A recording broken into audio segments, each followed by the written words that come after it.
In this video, we are going to discuss the chemical properties of water with less active metals. So, the first less active metal with which we are going to react the water, with which we are going to react the water is magnesium. For magnesium don't react with cold water. So for reacting magnesium, water should be boiled. And if the water is boiled for the reaction with magnesium, the reaction of water and magnesium is very slow.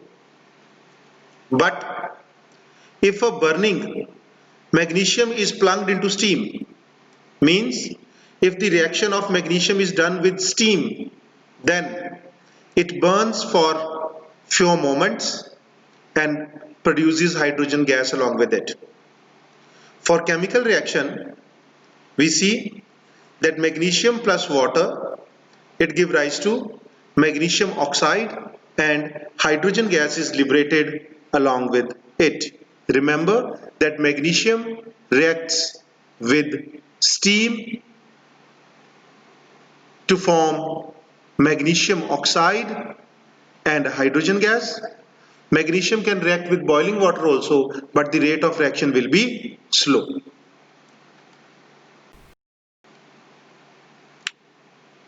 Here we have to remember that the reaction of magnesium with steam stops after some time.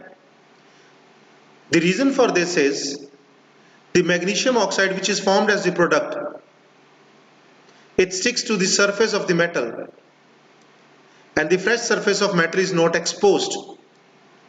And if the metal is not exposed, the reaction of steam will stop with magnesium.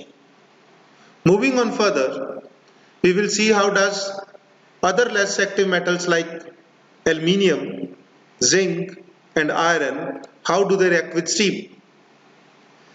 All these less active metals, aluminium, zinc and iron, they don't react with cold water, but they react with steam to form the products. Looking for the equation of aluminium, red hot aluminium reacts with steam to form aluminium oxide and hydrogen gas is produced along with it. If we take the metal zinc, red hot zinc reacts with steam to form the products known as zinc oxide and hydrogen gas is produced along with it. Moving further for iron, iron reacts with steam to form iron oxide and hydrogen gas is produced along with it. A special character to be remembered in the reaction of iron with steam is that the reaction is reversible. So this point you have to remember that the reaction of iron with steam is a reversible reaction. Moving on further, let's see the another topic. The topic is reactivity series or metal reactivity series. What does this mean?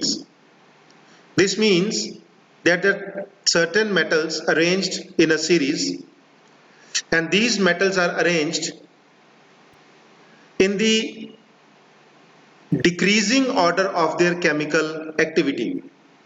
Means a series in which metals are placed in the decreasing order of their chemical activities are called, this series is called reactivity series or metal reactivity series. You can say in this series, first element is potassium, next is sodium, then is calcium, magnesium, aluminium, zinc, iron, lead, tin, hydrogen, copper, mercury, silver and gold. In this series, the one which is most reactive is kept at the first position, means potassium is the most reactive. Then less reactive than potassium, that is sodium, that is placed after it. Then the metal which is less reactive than sodium is placed after it, that is calcium. And the less active metal than calcium is placed after calcium, that is magnesium. In this way, all the elements which are less active than the initial metal are kept on the right hand side or below the most or the more reactive metal. The series obtained by placing the metals in the decreasing order of their chemical activities is called metal reactivity series. That's all in this video.